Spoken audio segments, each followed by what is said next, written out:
We are back, baby! Welcome to the Resistance Broadcast, everybody. This is our first official new episode of 2020. Thank you so much for joining us today. Happy New Year, everybody. I'm John. We have a special show today. We're going to take a look back at our 2019 from our perspective. It was a crazy year for the Resistance Broadcast, so we're going to kind of hit on all the points that made it a very special year for us. And then, of course, later on, we're going to look forward to 2020, what we have planned. A lot of stuff we don't even have planned yet, but we're going to kind of have a little bit of a impromptu chat about that and other stuff, obviously, that's coming down the pike in Star Wars itself that we're excited about. So thanks so much for joining us. With me, as always, James and Lacey. First thing I want to say, guys, Happy New Year to the two of you. I'm really excited to get really like mushy and gushy about how great it's been. Hell of a ride, all that good stuff. So first off, are you excited for 2020 in Star Wars? And are you sad that Star Wars is over also? What? I guess I'm sad Star Wars is over. Like, he means the main line, right? Oh. Yeah. 1 through 9. Well, some people think just like, it's funny, you talk to casual people and they're like, so Star Wars is over. What are you gonna do with your podcast? Yeah. Like, just, did you get that too? Did people say that to you too? No, I mean, I think people are saying, like, do you really think that it's done? You know what I mean? Like, they almost think it can't really be like done, right? I haven't heard anybody say that to me. Really? Really? No one's been like, Star Wars is done. I don't think anybody believes that. They built 2 theme parks. I don't know. Okay. Well, right. Am I excited for 2020? Yeah, I'm excited for Kenobi. That's the biggest thing for me. Right. Well, Kenobi's not coming out this year. They're just filming it. I know, but I'm excited that it's happening. That Yes. like it's things are happening. Things are happening. You're right. Ewan McGregor's starting to grow his beard out and all that stuff. Yes. And he doesn't have to lie anymore. He's been going around the talk shows talking about how he lied for 4 years. Right. And he has to learn how to fight like Alec Guinness, which is a challenge. Bang No your more stick flipping. left. Bang your stick to the right. Yeah, no more flipping. Right. No, but guys, we have a lot to talk about in terms of 2019. It was a big year for us. I think the first thing, James, you want to show what logo's on your sweatshirt is probably one of the biggest things that happened to us this past year, which was our biggest surprise, is Make Solo 2 happen, which we started in 2018. So we're cheating a little bit there, but Make Solo 2 Happen Day was something that was spurned by the excitement from Star Wars Celebration and seeing people get excited about the hashtag and the movement. And we kind of decided, let's make a day out of it around the 1-year anniversary of Solo. And we did, and it took off and went viral. So guys, you want to touch on reflecting back on that moment, that day, maybe even celebration? Go ahead. James, I'll let you go first because you have a sweatshirt on. Me first? Oh my gosh. What to say about Make Solo 2 Happen Day? I don't know, man. It was just you have no idea that it ever could be as big as it was. I still think it's wild too when we created this thing and then there's people, and I'm like refreshing the hashtag and people are like, I don't know why this is trending, but yeah, you know, like so many people who are just, and in a weird way, it's kind of unfortunate too, because if someone is out there and they're totally backing the idea of Solo 2 happening, but for some reason, like they're even tweeting about it, but they never just caught on that, like, it's us. Like, there's a show you can watch where we're consistently talking about that. I think people just thought it was like a random, like, oh, it just so happened a lot of people were talking about this and I'm in agreement too, but there's no like source to it. It's like, there's a source to it. I wish I could reach out to everybody and be like, yo, if you're tweeting about this and you like this, can I just like at everyone who tweeted this today and say, just so you know, there's this, podcast or this YouTube show that is like the source of this story or this movement. And that's like the only letdown. But like, I loved being able to see I think that's what keeps it alive. Is every time somebody says, "Yo, I just checked out Solo on Netflix and I loved it," it's like a flush back of the feelings from Make Solo 2 Happen Day for anybody that sees that tweet, and they go, "That there's a whole day this year that was devoted to that exact tweet, and that exact tweet happens multiple times every day." It's crazy. Yeah, I think it was one of those things that, John, you came up with it, and I kind of was just like, yeah, I'm on board. Sure, why not? And then we came up with the idea for the day because we were like, well, let's just like talk about this. Let's get some people talking one day. And I remember waking up that morning to get ready for work, and we got a text from James being like, guys, there's already like 3,000 tweets about it. And we were like, and this was at like 8 a.m. It was probably right 8, when I woke up. Probably 8 because I run late all the time. I was like, let's see if any of the patrons are tweeting yet. And it was like 3,000 tweets in your local trending zone. Yeah, I think that there are a couple moments throughout the day that stick out to me. It was that, then the moment that they made the Twitter moment out of it, and our faces were the top picture, and it was like picture from podcast Resistance broadcast from Twitter. Like the official moment. Right. So I was like, oh my gosh, they actually took the time to go back to see who did it. So it was really cool because for the first probably, I would say like 3-4 hours of the day, we were tweeting about having fun. But like no one really knew where it came from, like James said. And then Twitter did that moment, and it was like kind of like solidifying like we did this. This is... John did this. John came up with this. We're wearing shirts. This is why we did this. This is where it came from. And our faces were put to the hashtag, which was really cool. And then the other moment that sticks out to me was probably driving home from work, and my phone starts going crazy. And Ron Howard had retweeted our faces with a smiley face. And I remember just calling the first person at the top of my phone, which was John, because I had called him a billion times that day. And I was just yelling. And then he started yelling, and we were both yelling. Yeah. And then that's what I remember. It was like, what? Yeah. I gotta go. Yeah. And then we hung up. It was literally, that's all it was. That was the whole conversation. And Ron Howard did a quote tweet with a smiley face. Yeah, that's all it was. And we were just like, what? We were just yelling. But it was just awesome to see people talking positively again about Star Wars on social media. And that's not to say we didn't have people that were being stupid during the day, but they were just overpowered by the positive people. Yeah, I didn't see any negativity really about it, which was funny to me. But I remember I think when we were planning, let's do the Make Solo 2 Happen Day, we were like, it'll be a fun little pocket of fandom, having a good time with it. We never said, let's go viral. I don't think we ever said that. We were just like, let's make it our day, and we'll release an episode that day, and it'll be Make Solo 2 Happen Day. It'll be fun. Right. And then it just took off. And I think that's what was the coolest part to me, is we didn't go into it with we're going to try to make this a famous thing. We didn't go into it, we're going to try to make a petition and make demands. That's not what the movement is. That's why when someone some people try to take it and they try to make change.org we had them take it down. Yeah, it just doesn't work. It just doesn't work. It's not about that. And seeing people post their memories or their favorite parts of the movie and what they liked about it and what they did when they went to go see it, it really brought the community together, like you said, Lacey, in a very positive way, which is tough, especially on social media. So that's the thing I'm most proud of, is that we created a thing in Star Wars fandom that was 99.999% positive. And creators got involved.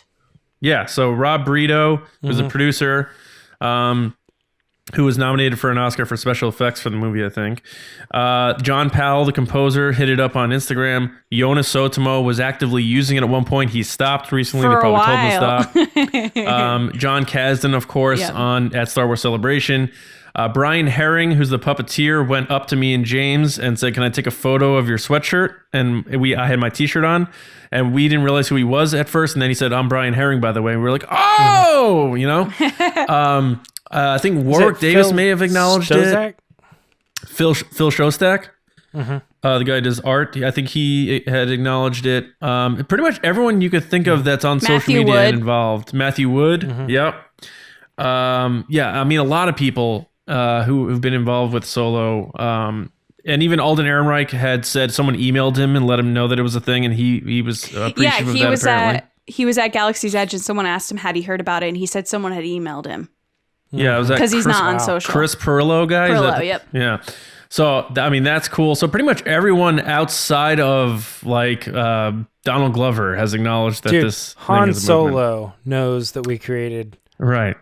Make Solo 2 and James, later on, obviously, you know, Michelle Rejuan, and, you know, we've talked about that on the podcast, that she said that she was going to tell her friend about it, and her friend wound up being John Kasdan, and this is what you found out recently at the Global Press Conference. And also her as well. I said, hey, are you aware of this? And she said, oh, we're very aware of It's just funny to see what will happen with the movement in 2020, because like we just said, a bunch of people were using this hashtag at Lucasfilm and creatives and people involved in the production. And then magically, and I'm not trying to make this sound like a conspiracy, but like magically they all stopped. Like all of a sudden it was like all of them stopped using it. Yeah. And I don't think it's because they don't want to. I think it's because they were probably like, we shouldn't. Right. And, you know, the day itself wound up, it was either the top 1 or 2 trending topics in the United States, and I think it topped out at like number 3 or 5 internationally. Yeah. And that same day, Terminator did their big marketing launch, and Make Solo 2 Happen was beating it. Yeah. So and it was trending for 2 weeks straight. We were in the top like trends. Yeah. And now it's become the vernacular, and we said this on the podcast if you're a regular listener, it's become the vernacular for wanting a Solo sequel. So anytime you talk about, oh, I wish they did this, it's always hashtag Make Solo 2 Happen. So now it's a part of the vocabulary in fandom. And which is every time good, Star Wars talks going. about it, they hashtag it. Yeah, I mean, it's just it's a very positive thing. We're very happy, and that day blew us away. And whether we do another official day, we're not positive yet, but we'll talk about that more a little later when we look forward to 2020. But in addition to Make Solo 2 Happen, a lot of other great things happen. Speaking of Star Wars Celebration, we had our first live panel together, to which we packed the room beyond our expectations and got a standing ovation. Lacey, your memories, as cloudy as it might be or blurry as it might be from that moment, because a lot of times those types of things are a blur to me, but your standout memories from our panel on that day. Panel wise, it was cool seeing people that I talked to online in person. That was a big thing for me. Meeting people after the panel. The panel itself, like you said, is like a blur to me. I remember the water bottle, the spray bottle, because I thought it would be funny because I'd been doing the GIF for like ever of Manny getting sprayed by the guy from Modern Family. And I was in on the bit. You were in on the bit, and it's very obvious because I have the GIFs of it on my phone. It's very obvious when I go to lean down, you look the other way on purpose. And I was like, you're so clever, John, looking away. You're so good. Well, it's like you didn't know. It's like the old professional wrestling stuff. You got to look the other way, and then the guy hits you with the chair. You know, that. Yeah. The second time, I was like looking forward, and you guys were spraying each other, and I'm like, what's going on? The second time you loved it. There was no spraying each other. It was just Lacey spraying me in the face and the ear. You two were spraying water. The second time I got you in the eye. In the eye, in the ear. Yeah, good thing you didn't put like lemonade in there and just burn my eyes out. But no, that was funny, and people like that. Airheads? Yeah. I liked giving away prizes. That was cool. James got these like really, really slick banners printed. Oh, they were so cool. The vinyls, Yeah, we gave those away. Those were really cool. Hanging out with people, and just kind of putting a face to the people that we talk to on a regular basis is really nice. I say this all the time, but I really mean it. Like, engaging with people and you guys, listeners, whatever, online is a highlight of my day. So when I get to see you in person, it's nice to be like, oh my gosh, we talked about this one time. The one thing that stood out to me was after the panel, a gentleman and his girlfriend came up. I believe his name is John. I feel so bad because I was like so overwhelmed that I like blanked at that moment.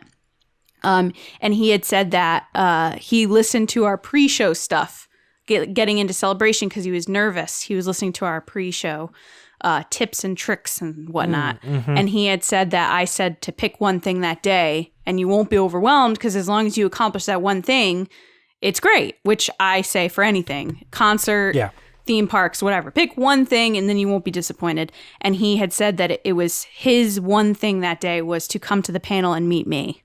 So that was overwhelming. Yeah, it was crazy. Wow, that's very sweet.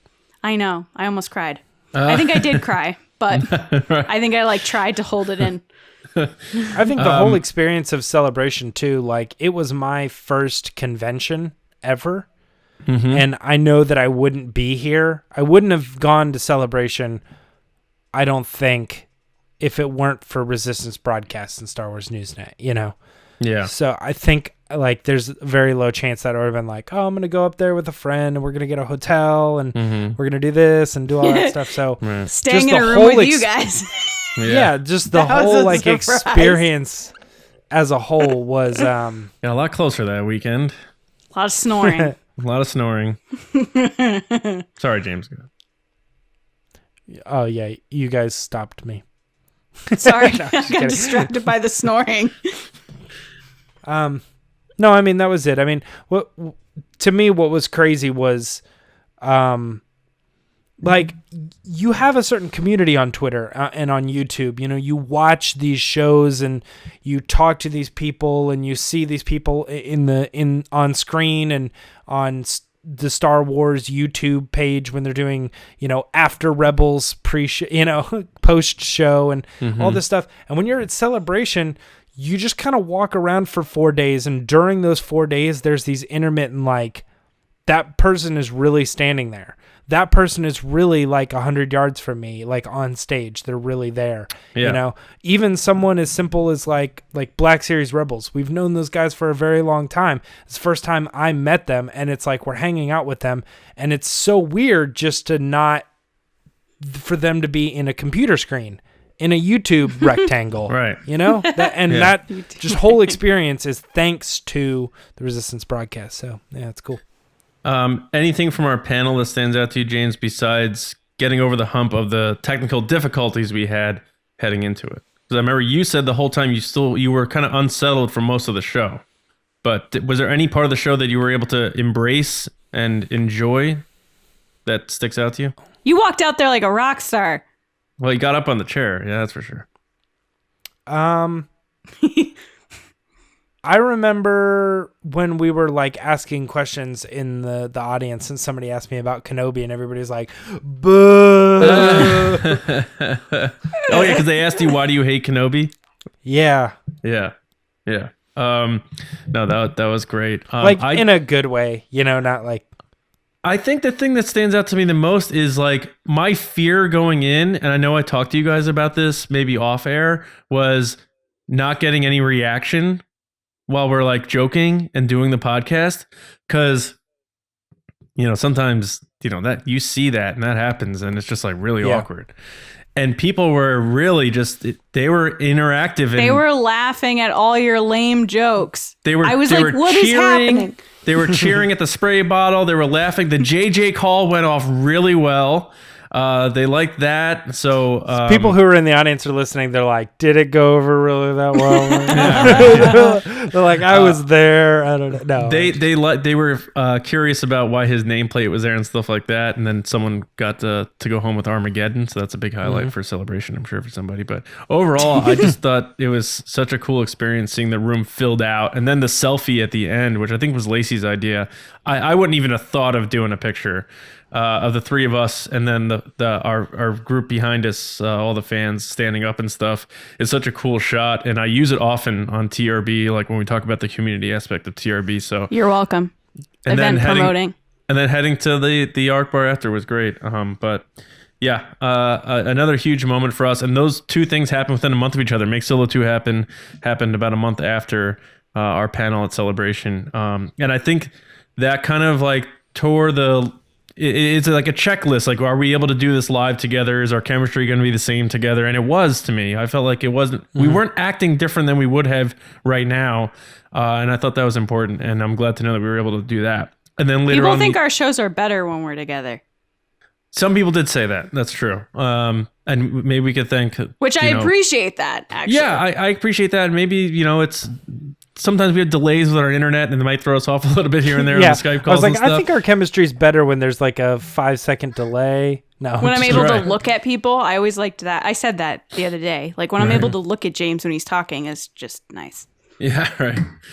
And then we had guests this year this past year in 2019. So I'll just run through the list here, and we could talk about maybe some memories we had of them. J.W. Rinsler, who is the author of the Making of Star Wars books. Star Wars Explained, both Alex and Molly joined us on an episode. Ryan Shore is the composer of Galaxy of Adventures and Forces of Destiny. DJ Elliott Hansen, who's the stage host for Celebration and Disney Parks. Ash Crossan, Mark Newbold from Fantha Tracks, and Clayton Sandell came on twice this year, once at the beginning of the year to talk about Galaxy's Edge, and then later on in the year as well. So any standout moments or anything like that you can think of from any of those guest spots that you want to bring up? J.W. Rinsler saying that George hated Mara Jade is the highlight of my year. I loved it. As soon as he said it, I was like, what? Yeah, because a lot of people apparently didn't know that, and he's been on a lot of podcasts. So yes, the fact that was something that kind of came to the surface from that it was on interview. Reddit, and I was just like, okay, this is a thing. Yeah, a lot of other shows started talking about it, and they referenced us. Like, where did he say that? So I thought that was cool. James, what about you? I mean, a lot of them. Like, honestly, one of the cool ones for me was the Ryan Shore, because we got to talk a little bit of like the production. Like that kind of went over your guys' head a little bit, if I remember correctly, as far as like how this stuff is actually done. But to me, like when an interview with him was like really cool, because not only am I like kind of music aware because of my band and stuff, but also like I worked at Guitar Center 3 years and in pro audio and stuff like that. So it was really neat to kind of have that discussion of how that stuff was being handled on his end. And he's doing musical production for Star Wars, and I'm like, this is cool. Like I think it's really interesting that we're getting to sit down and with a guy who's actually writing like his own music to Star Wars. That was cool for me.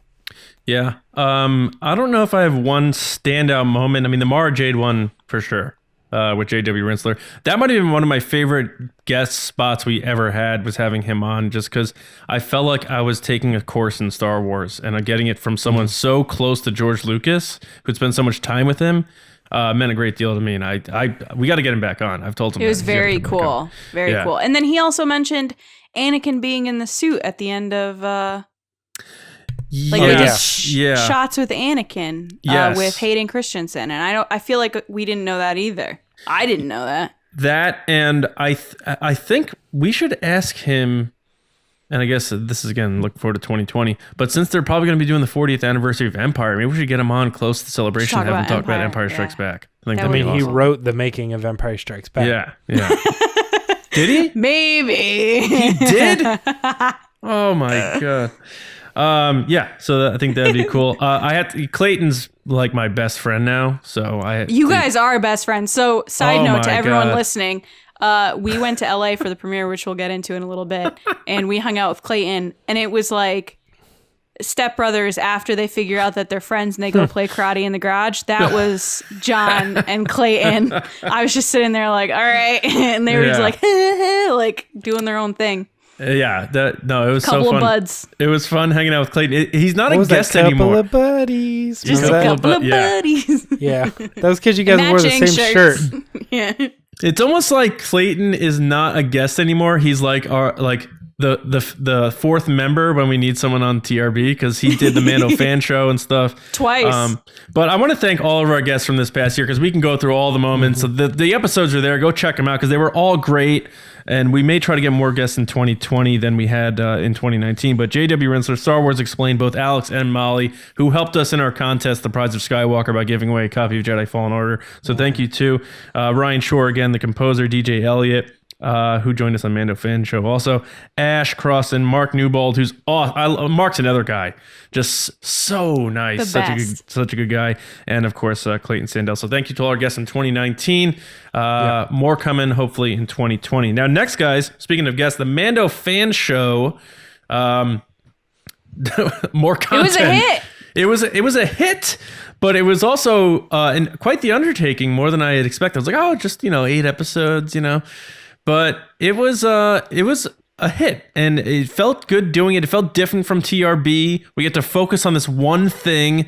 The three of us kicked it off with the first episode. Lacey, you edited all the episodes except the one James subbed in the edit. When I was at a wedding. Thank you for editing the show this season, and thank you both for your help with the graphics and all that stuff.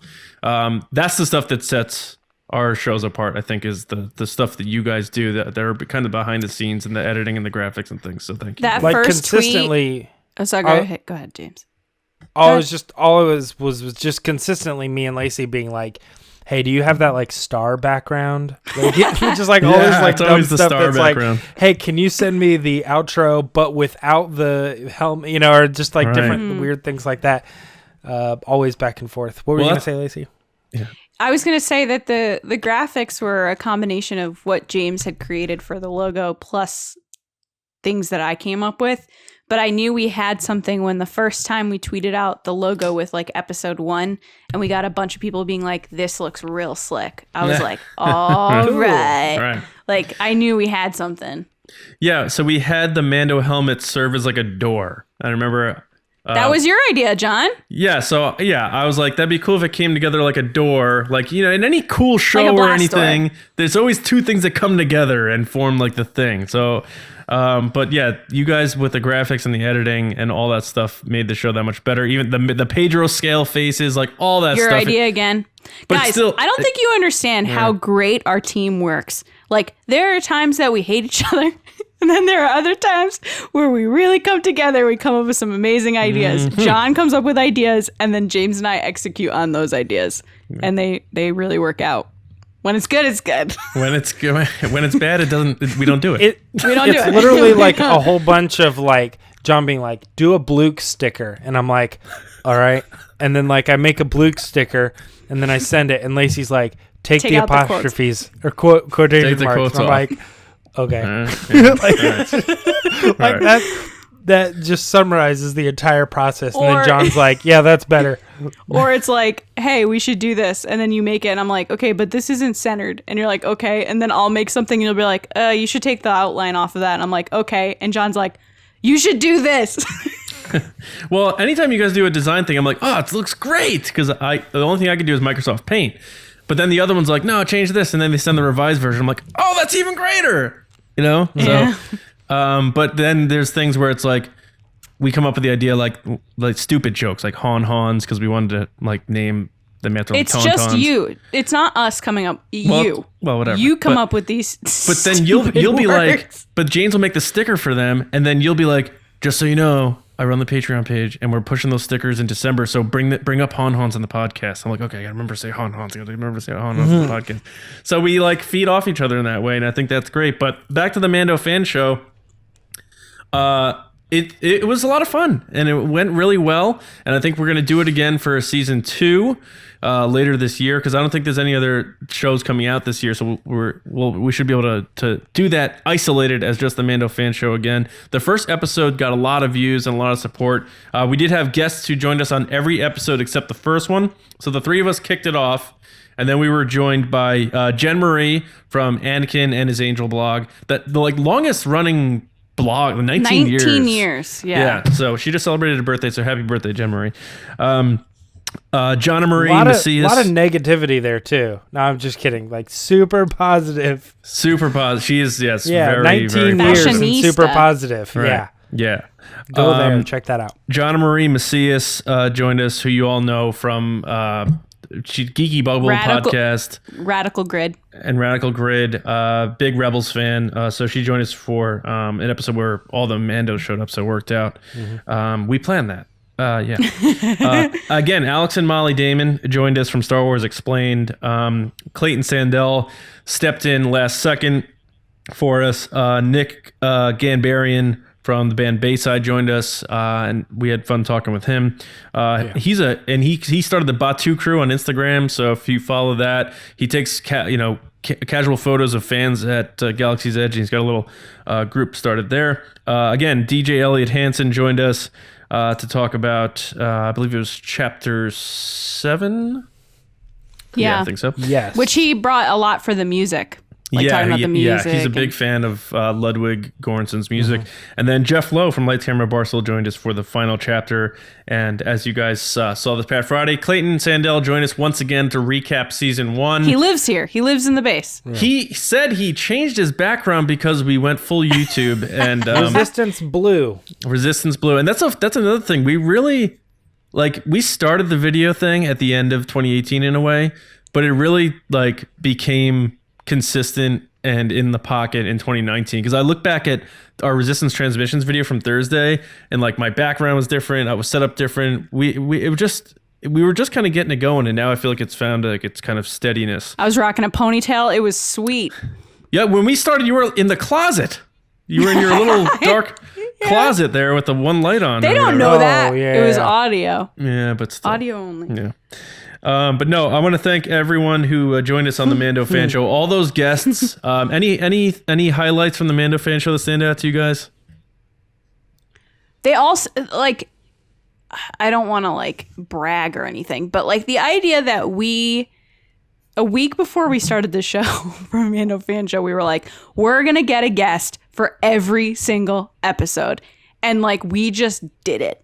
It's hard to explain the pride in that, and that we were okay, we want to do this. Oh, we're doing this. Okay. And we pushed out a logo and graphics and lower thirds and all these things. And then we got guests. We locked them in for every episode. It happened so quickly. And it was just a proud moment for us, because I was wow, we're really working together to get this done. And it happened so while fast. Still doing 2 TRB episodes every week. And everything else. And Patreon. And we're gearing up for December, knowing that stuff was coming down. Yeah. Down the tunnel, so to speak, down the tracks. Down the tracks. And holidays, family stuff too, which we have lives outside of this. Yeah. Just mathematically, when you look at it, it's hard to get a guest and book a guest and get everything all sorted out. And we did the same amount of guests the whole year as we did for the Mando Fan Show alone, 8 weeks in a row. Yeah, and we record those on Fridays, and a lot of times people have plans and stuff, and we were able to work it out to get them booked, and so Mando Fan Show was a success. And it's funny, it's when we announced that we were doing it, we don't. I'm gonna do a little bit of a humble brag for us here. We don't half-a things around here. We take our time, we plan things out. I never do. Shut up. We try to really get everything polished and good before we start announcing it. So when we put it out, there were already people saying oh my God, there's so many Mando shows now. Podcasts are all doing. I'm we didn't just think of this. We were thinking about doing this for a couple months, and then we put it together. And the reason for that is because we take pride in what we do. And we already came up with the Obi-Wan Kenobi, right? The Obi-Wan Kenobi. Do you think that's good? Lacey doesn't like that one. Lacey's just in pure shock. She can't even make a sound. I was going to say Shobi-Wan Kenobi. There you go. No. Okay, we got time. We got time, guys. Don't worry. But anyway, thanks to everyone who did join us on the Mando Fan Show. And if you found us through the Mando Fan Show, as someone did in LA, even better. So thanks for everyone who supported that. And because of its success, we'll do more of that. And that takes me to my next point. That Mando Fan Show doesn't exist. It doesn't exist if it wasn't for our Patreon supporters over at patreon.com/resistancebroadcast. We had just launched about a month before 2019 our Patreon page, and I'll just say this: it's taken off, and we've gotten so much support, way more than I would have imagined us doing. So, Lacey, you run the page, so I'll let you carry the weight here in a minute. But James, I'll start with you. Your thoughts on a year in for Patreon? Obviously, it exceeded all of our expectations. So just touch on that and how you felt it's gone, and the support from our patrons over there from tier 1 through tier 5. So I think I mentioned earlier, I have a band thing, a band history. Yeah. And that was the first time I'd ever experienced that, is to an extent of I got together with some friends and we started writing music, and then to like get bigger and bigger and see like our first week sales of that CD, it's just like, who's buying this? You know what I mean? Like I put together a thing, but people paid money for it. You know, that was crazy to me. And it was kind of in a way like relived when we launched that Patreon, because it was just mind blowing that people were willing to support the podcast. I was like, I know we have listeners, but I didn't know we had listeners who would, you know, it sounds weird to say, but like pay to help, you know, or like to fund, to support, sponsor, you know, us in a way, almost sponsor us. Yeah. It's like in a way they say like, you know what, like I could separate from $5 a month because I listen to this show twice a week, every week, 8 episodes a month. Like that feels worth it. And enough people are in that boat that it like changed our lives in a big way. You know what I mean? Like, I think down the line, like, you know, if we're not doing this, I'm going to be like, and then there was the years when I was doing the Star Wars thing, you know what I mean? I was like in another band with these 2 people and yeah, it's so crazy how much, the Patreon is just a real way for fans to be like, we're here and we're listening. Yes, and I second that. So, Lacey, you run the page for us. I'll just say this. There's no way... I don't know that there's any other Patreon page that puts out the content we put out and the level that we put it out, how often, and the quality of the content. So, it doesn't happen without you doing it. So, I'm going to pat you on the back and embarrass you now by saying you do such a good job running the Patreon page. And I know everyone appreciates it, but one thing some people may not know who aren't patrons yet, or if they're not tier 3 and above, is the amount of patrons we have now at those levels that you're writing how many cards every month and mailing them out with the stickers every month makes my hand hurt thinking about it. And I only helped you the one time writing a handful of them, but... And you complained for a full 15 minutes. Well, I always complain. Like, literally complained James, it was every time he handed it back to me.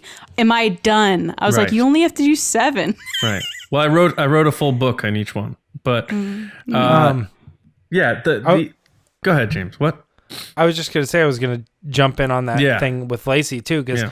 Like, going back to the very beginning of us being like, should we do the Patreon thing? Like, is that smart? Is it a right move for us? And all this other stuff. I remember Lacey, like, just jumping in. She'll be like, I'll run it. Yeah. I can do it. You guys just sit back and, like, and I'll just make sure, like, the post gets scheduled and stuff. And I literally actually remember a moment. I feel like I was even, like, sitting in this chair. We were just talking, like, after an episode. And I, like, being back and I was like, I mean... okay, you know, like, let's do it. I guess if Lacey's willing to take on the responsibility of Patreon, which she has in great detail, you know, it's crazy what she's doing over there. Yeah, it's wild that it happened, and it happened I think mainly because she stepped up. Yeah, and in addition to that, you know, I do my weekly rumor review videos, and now we're able to make those public because we want more people to be able to access them. But they are funded by our patrons. The time and effort that goes into, you know, putting the show together, recording the show, and then Lacey edits it, slaps the graphics on there, makes it look funny. You know, all that sort of thing is another big part of it. So, yeah, Lacey, there's zero chance that we have the success we have without what you do on the Patreon page. So thank you. So a couple weeks ago, we talked about doing this episode when we were deciding when to take a break. And John was like, I'm going to make you cry that episode. And he's trying. But the funny thing is, I only teared up when James was talking about how it's so, not about me, not about like myself. I just get awkward when people talk about me. But the idea that there are people in this world that believe in us so much that they're willing to take their hard-earned money and say, I believe in you. You go do what you love to do.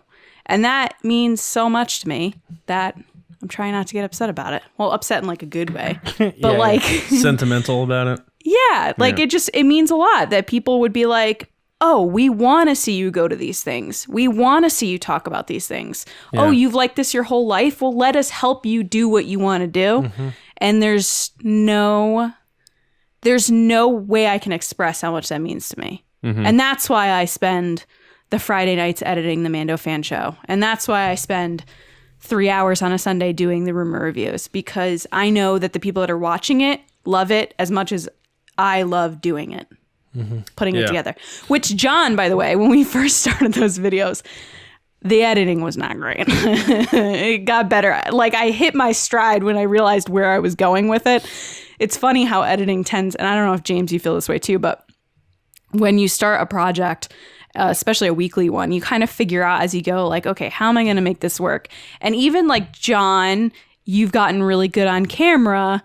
Not that you weren't good before, but like you realized different timing and jokes and stuff like that, and when to pause and stuff for editing, which you didn't do in the first episode. So I'd have to like try to add in extra clips of like funny moments from Star Wars movies. I don't have to do that anymore. You're funny on your own. I don't need to pad it out with other stuff. I'm funny now. You are. You're funny guy. But yeah, no, it's been a lot of fun. On record now, Lacey. Be careful. Yeah. I will only say it Cut once that- a year. This that is clip that out. once a year I will say it. No, John makes me laugh all the time. But yeah, no, even like the handwritten notes, which when I first came up with the idea for the handwritten notes for Patreon, it meant a lot to me, because when anybody takes the time to write me a note, I know that they're taking time out of their life to thank me.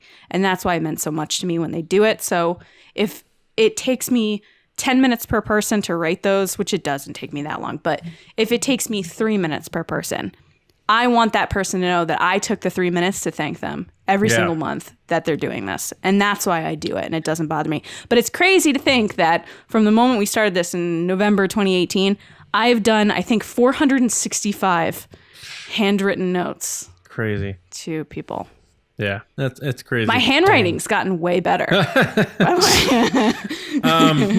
No, but I mean, it's amazing the amount of people that keep joining and supporting us, and you know, I'm excited to see what else we are able to do on the Patreon page, because we don't want to get stale and just keep doing the same thing. So we keep adding new ideas. We just did a kind of a relaunch, a 2.0 at the 1 year anniversary, and I'm sure we'll fire something up again at the end of 2020, because we want to keep growing.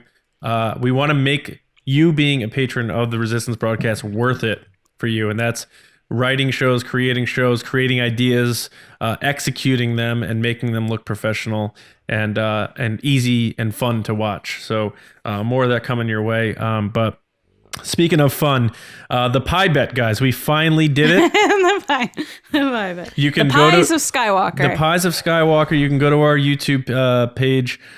Channel, I should say, if you're not already there right now, and check it out. It's a few minute video clip where we cash in the bet. James, why don't you take one last bow and explain what that was and how it felt and all that, your moments of glory.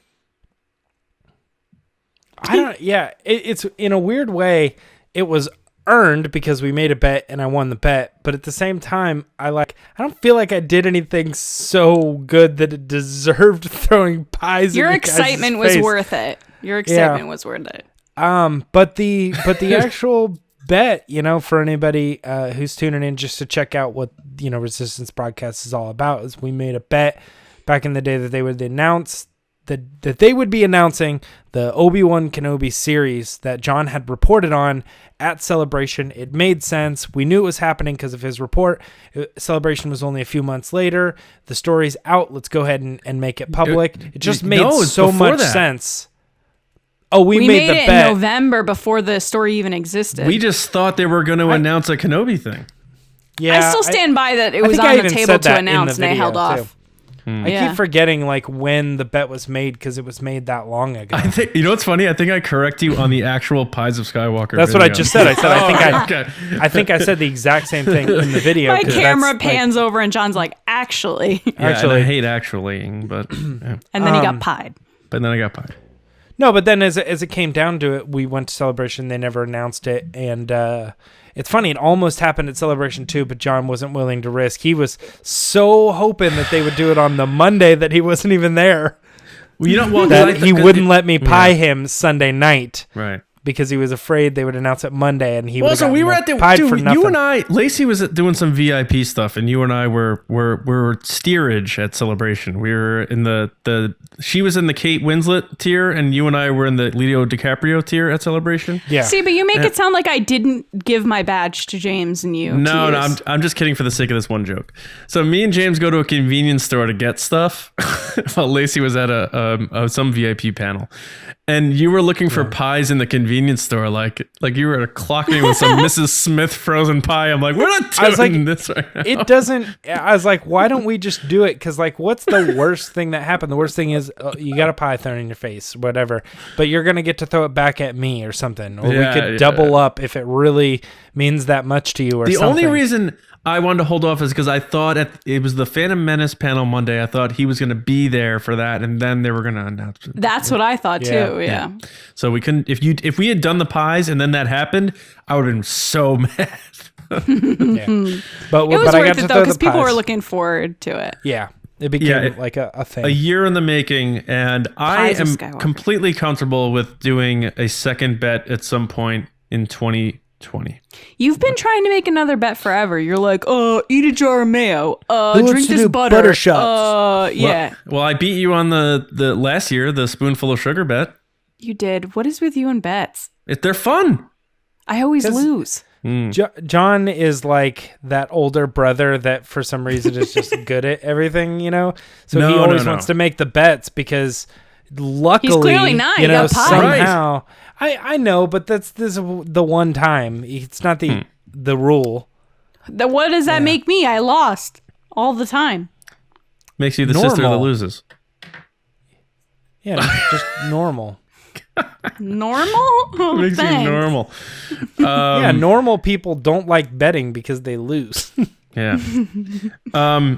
All right, and then the other things I want to bring up for 2019 is James was contacted by Disney and got to be on a Star Wars behind the scenes promo during the AMAs, which was they've played a billion times. James, do your shot real quick, the whole extent of it. There was it, right there. So if you're listening, do I talk? Exclusive. No, you don't. It's just your face going like Home Alone without touching your face. So if you're listening on our audio, James just had a look of surprise and something from the trailer popped up. And then I got to bring that up at our New Year's dinner with some friends. That's awesome. Because somebody was like, "Wait, what are you talking about?" And I was like, "Oh, casual." They used a clip of me in a Star Wars promo for Rise of Skywalker. It was on the AMAs. It's not a big deal, And you're like, "Here, watch it on my iPhone 20." It's a full scale. It's the size of a plasma TV screen. And then right after that, you went to the Global Press Conference. It was like the week of Baney. Yeah. So you went to the Global Press Conference. I touched on this earlier. You got to not only sit in on that, which was cool because you live tweeted it, and a lot of people caught on to our feed of that. So you did a great job live tweeting that. But then the roundtable. So why don't you briefly touch on that? You got to sit down in a way more intimate setting than I had thought you were going to with the new VP of live action development and production for Lucasfilm, Michelle Rejwan, and the co-writer of The Rise of Skywalker, Chris Terrio. Which was billed as just Chris Terrio, and we noticed there were 2 bottles sitting on the table, and we're like, 2 bottles of water, and we're like, okay, so there might be another person, and then someone who was like coordinating the event like overheard that and was like, oh yes, it will also be Michelle Rejwan, and we're like, what? That's pretty cool. No, it was a big room, but the setting was super intimate. So picture like a normal like one of those like fold out picnic table style, lunch table.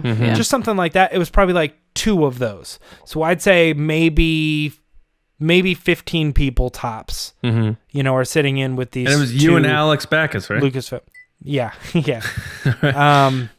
I mean, a couple people I knew, a couple people I didn't, but yeah, no, it was great because it was really just like a Q&A, but there's only so many people in the room that pretty much everybody who wanted to ask a question would at least be able to be gifted one question. And it was really cool because like it was really cool too because somebody could ask a question and then you may not have jumped in, but you might be able to jump in with like a quick follow-up, like, hey, is that true? Do you guys do it like that? And, yeah, and it was just, cool. Just really neat. Yeah. Just quite a cool experience to begin with. And the whole press conference overall was just like way crazy. Like I didn't get to talk to any of those people on stage, but it's just nuts to be able to sit 20 feet away from the literal entire cast and crew, right. of this movie. It was insane.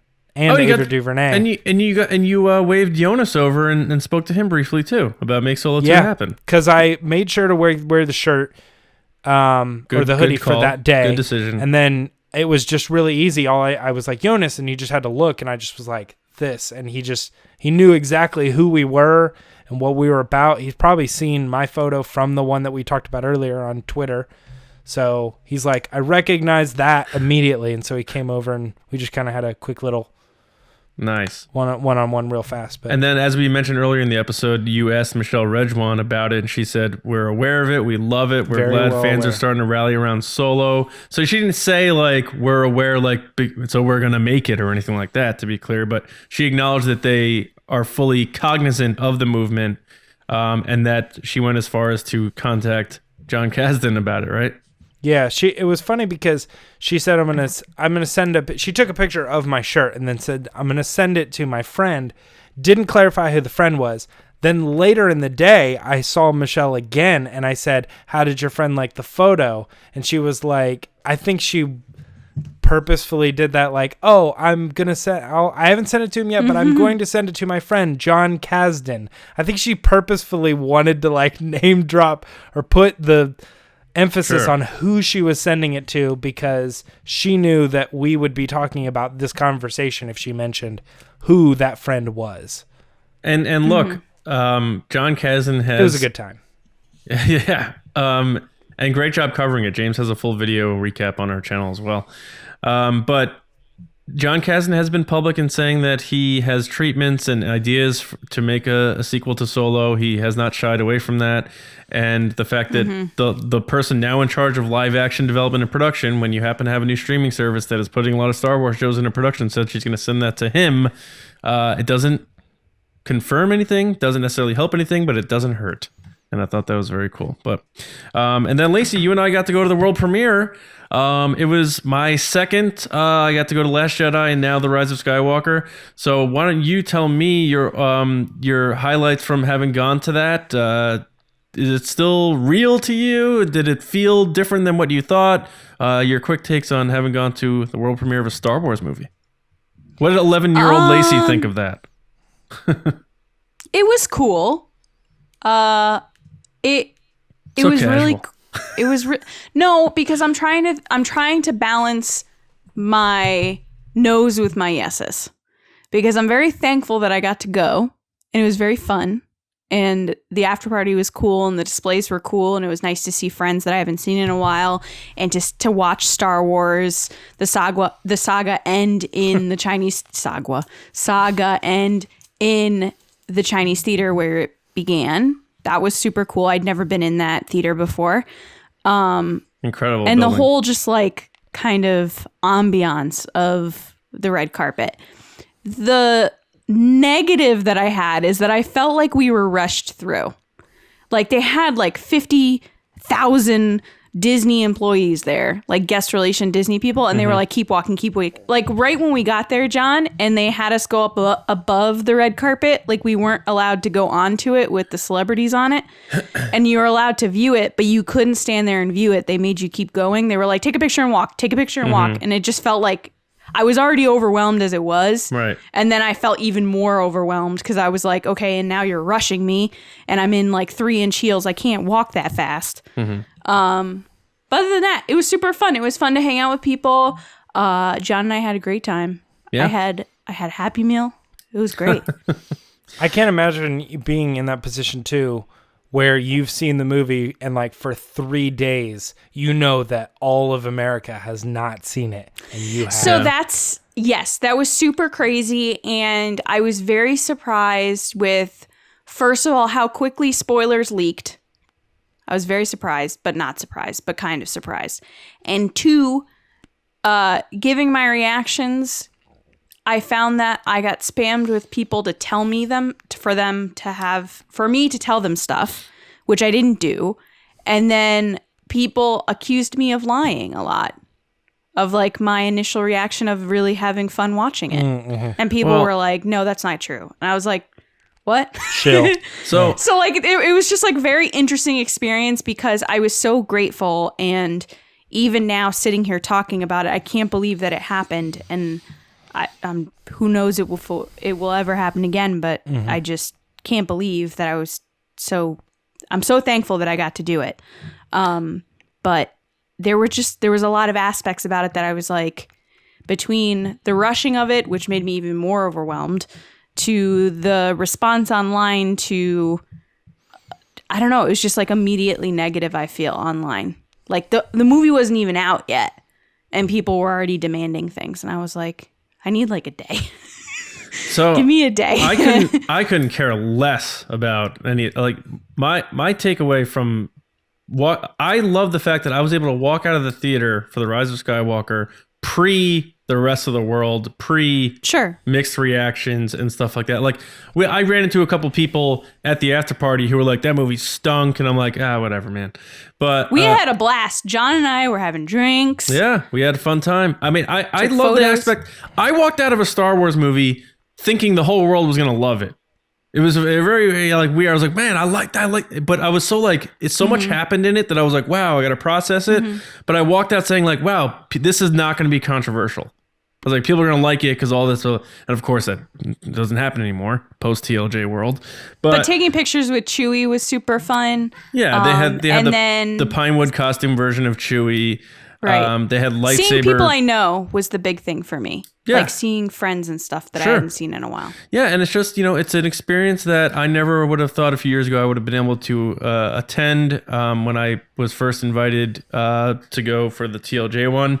So I think for the three of us, I can just say thanks to Val Trichkoff of StarWarsNewsNet.com because he got the invites to the events and he trusted us to represent his brand to go attend these things. So all three of us got to go to these 2 events to cover it because he calls us sort of like the face of the site, even though we have an incredible team of Star Wars Newsnet that writes all these comic reviews and do other news reports and stuff like that. But because we're the media 3 people who, I write for the site, yes, and I'm the lead editor of the site, but the 3 of us are on the channel and he realizes the importance of that. And for him to trust us to represent it is a big deal. So thank you, Val, for sending us to these events.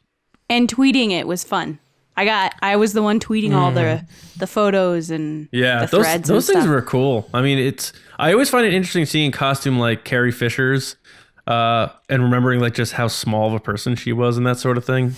Like James was saying, like when you see real people not on TV in person, it's like when you see the size of Chewbacca compared to the size of like Princess Leia and stuff, you're like, oh my God, this is so real and crazy. But and it was a blue carpet. Such a John's great time. Bob Iger moment was funny. I called it actually.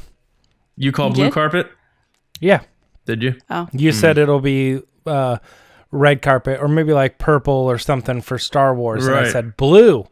Yeah, because blue was the color of logo. The logo, so it made sense. There was actually another funny moment that I haven't talked about yet, which was I made John do like a pre-video before we went in the theater of like, "Hey guys, we're heading in," and right before that happened, they had to be YouTubers next to us on the red carpet. And they were like, "Hey man, check us out, we're on the red carpet," and they're doing these like crazy over the top things. Yeah. And then as soon as they like cut, they were just like, all right, you want to head in? Yeah. And then John and I are watching, and I just turned to John, and I'm like, they have to be YouTubers. Yeah. So then I made John do Vine a video. Stars.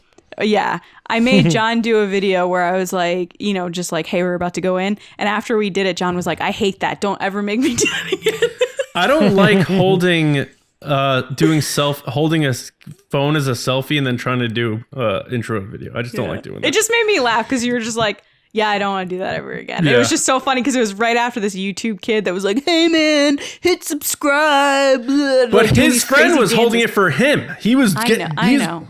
being all animated stuff, and I'm like, hey, but You're just taller than me, so it makes sense. yeah. But overall, I again, had so much fun, and yeah. I want people to know that it's not that I'm not grateful. It was just very overwhelming. yeah, a great experience overall, and a great year. And the other thing, I mean, we're getting long in the tooth here on this episode, but we're on the Star Wars show, and our trailer Oh my reactions. god, I forgot about that. Yeah, our trailer reactions for episode 9 made the Star Wars show. And that's, I think, the last thing on my list for 2019 of cool things that happened to us. So just, looking back in general, I think I'll just close it out that 2019 was our best year yet. Between our Patreon support, our growth on YouTube, which somehow hasn't impacted our audio numbers. So we're seeing a lot of growth in people out there listening and watching to us. So thank you so much for that. The constant support from Val and Star Wars Newsnet, and the cohesiveness that we're trying to maintain there. And just everything, all the guests and everything that has made TRB such a successful show. And I'm proud of the fact that we're able to keep a positive but respectful atmosphere on our podcast, where we can critique things, but as people say, I like that you can critique things and debate things, but do it in a respectful way. And I take a lot of pride in that. And I think the three of us have a good enough chemistry where it's legit. It's not just three strangers. We have really good chemistry, and I hope to continue that in 2020. And speaking of which, guys, 2020, we don't really have anything ironed out yet. I know we have some stuff we have dancing around our heads for ideas, especially for Star Wars Celebration Anaheim. I know we're going to try to see if we can do a podcast there, whether that's on the podcast stage again or we'll do something off-site on our own. Either way, we are going to aim to do something there. And obviously, I know a lot of our patrons are going there and a lot of our listeners going there, so we'll schedule a lot of meetups and that sort of thing. But anything looking ahead to 2020 on your minds, not only just in terms of Star Wars itself, but for the podcast that you two are looking forward to, or things that you have goals for, anything you just want to touch on for 2020 TRB. It's happening right now. Go ahead, James. So this isn't specifically celebration, but I think that we've all gotten the first taste of what Star Wars television could be like. And I think that even though we're all like mildly aware that they're going to be doing more movies, I think right now, 2020 will mark the year where people are actively anticipating and excited about long-form Star Wars in live action. And I think the discussion, there will always be discussions of, what that 2022 movie or whatever will be. But I think 2020 will be the year that Star Wars television is really like, I hope they do this show, and I hope they do this show, and they could connect those two shows. That'll be it's almost kind of like, I don't want to say what Marvel's doing, but maybe more like Marvel Comics in a sense of like, you get this run, and then those can connect better than the movies have always been. The movies have always been these three, and they just go boom, boom, boom, and they knock them out, and I think 2020 is really going to open up that Star Wars television world, and in a big explosive way. And now that we're seeing the end of The Mandalorian and how it connects to Clone Wars and Rebels, and it's like a little bit of that extra boost on like the animated stuff as well. It's going to be, in I hope at least, more important that you're checking out the animated shows as well, because with the television and not having so much heavy-handed importance on the movies, with the television shows, they can kind of feel a little bit more liberal about bringing those animated characters and storylines and other things to life, and treating them more like they're a real important part of the bigger story. So that, I think, is just like what fans really want, and 2020 could be the year that they blow that right open. Yeah, and as we were recording this, Noah Outlaw, which we know from just being in common circles here is claiming that they have an exclusive that they're reporting that the sequel to or follow-up to Rebels is coming this year on animated. So if that's true, then that's a big thing for a lot of fans. So yeah, I agree with you there. Now, Kenobi's going to be filming this summer, as Lacey was getting excited about before. Cassian Andor seems to keep getting pushed. Originally, if I looked back at the old reports, Cassian Andor was supposed to start filming this past fall, and now they're talking about that they're writing the pilot again, and they may start filming this coming summer. So I'm getting like Indiana Jones 5 vibes from this story or this show, where they keep pushing it and pushing it and pushing it. And I had heard that might be in trouble, but we'll see. But I think there's going to be some more live action series announcements, and we'll always keep holding out hope that Solo gets a proper follow-up with Alden and Jonas. Episode 9's come and gone. They got to put Chewie somewhere, and it makes a lot of sense to do a follow-up to Solo, especially they do have the assets, and I know it's a very important thing from a production perspective, but I want to piggyback off that. Make Solo 2 happen. We're going to keep that going, and I know we're going to, probably make some more announcements this year. Whether we do another proper, make Solo 2 happen day again, I'm not sure. We still have to talk about that, but I know I have some thoughts about what we'd like to do at Celebration. And Lacey, nothing official, but I think it's safe to say that we're going to definitely have a presence for Make Solo 2 happen at Celebration. Fair to say? Yes. Okay. 10 out of 10 can confirm. I was like, you answered that like when I ask Bennett questions. You're like, Bennett, do you want to go do this or whatever? And he's like, yes. And it's just one word. I'm just really excited about what's to come. I don't know.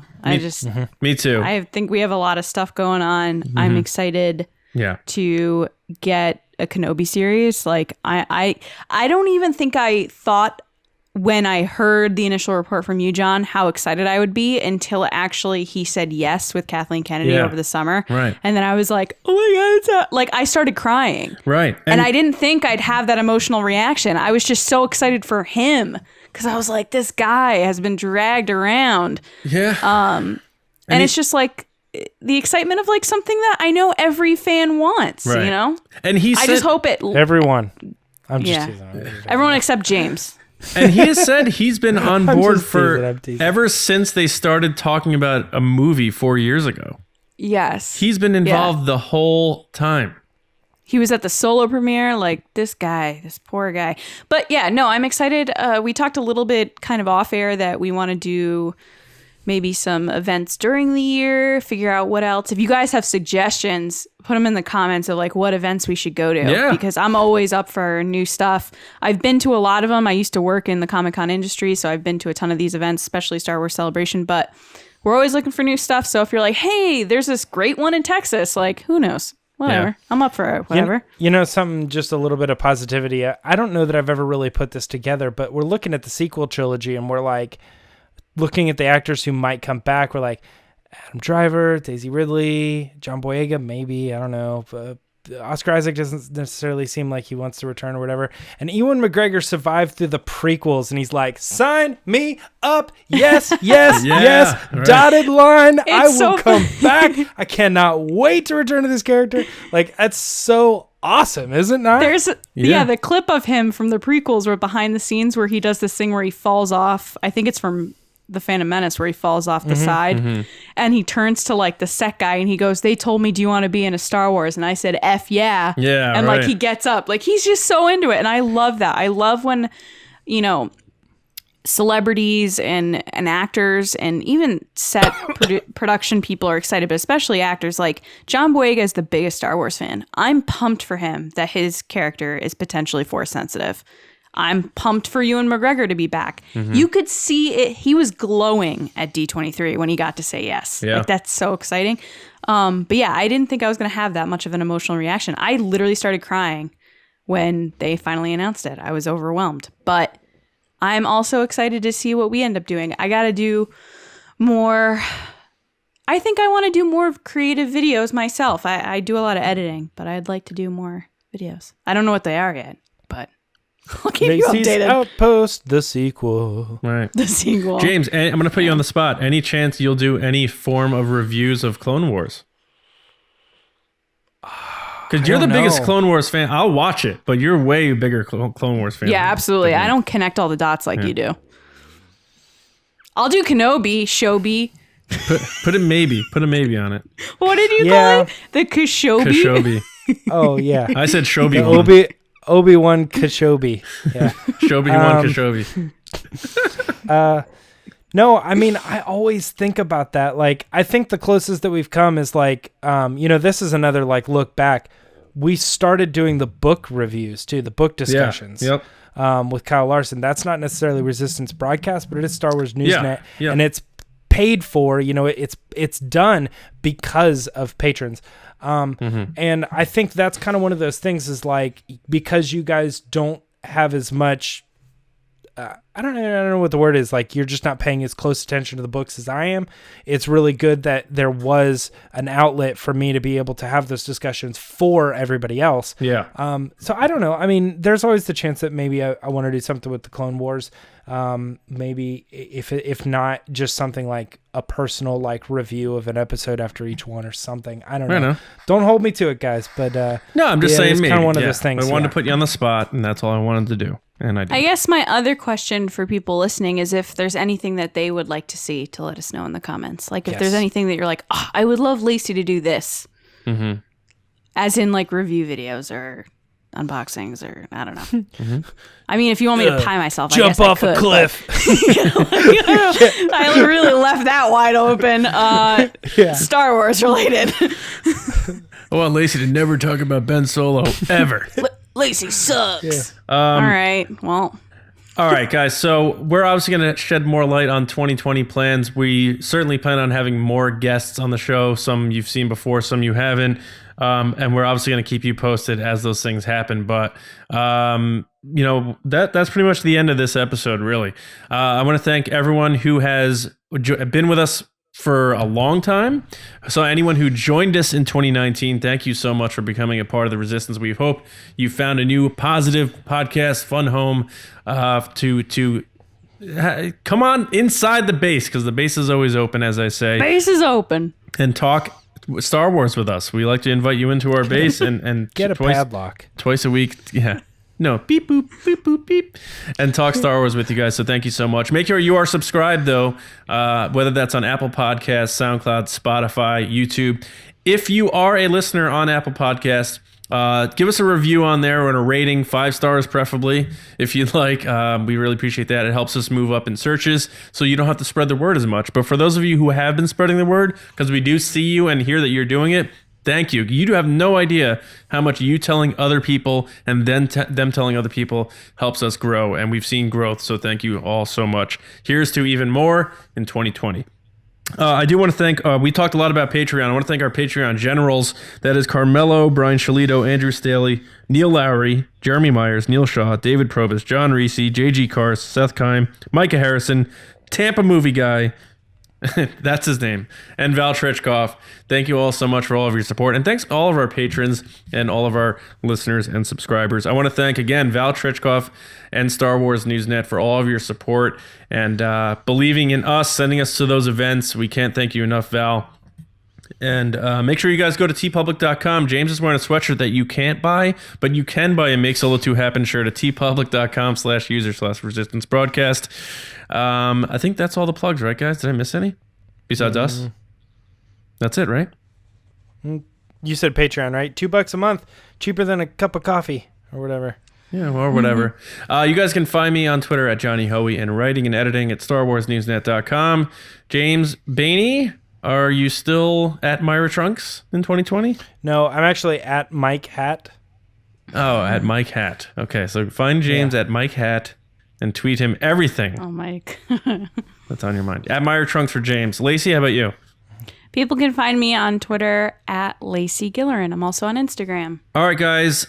The last thing I'm going to say to James and Lacey, it has been a hell of a ride. And I look forward to an even more exciting 2020, if that's even possible, because 2019 was unreal. But incredible.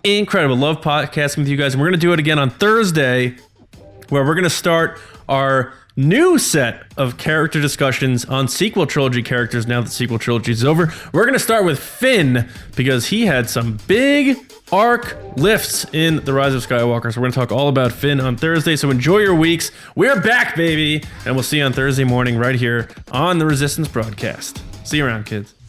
Bye.